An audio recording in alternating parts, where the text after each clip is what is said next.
Sæll Sigurður, erfið heimsókn í Síkið, hvernig líður svona eftir hann leik?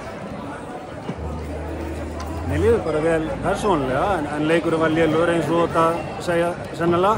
Hann var ekki lélegur, hann var verri en það. En já, ef við förum að segja spilamennsku liðsins, það var sérstaklega kannski fyrri hálfleikur sem var mjög erfiður hérna, seinni hálfleikur náttúrulega líka. Hvernig fannst þetta spilamennska liðsins svona heilt yfir? Nú var ræðilega sko. Við vorum bara ekki tilbúinir og það var bara ekki einn maður í liðinu sem spilaði af eðlilegri getu, heldur bara langt frá og hérna, þannig að þetta er eiginlega óboðlegt.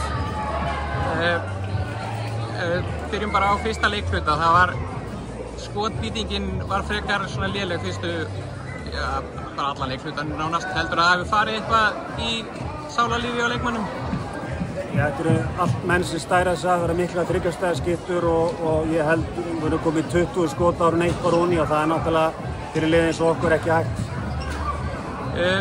Framhaldið, það eru 2 leikir eftir. Heldur að þið eigi eitthvað möguleika á úrslitakeppni?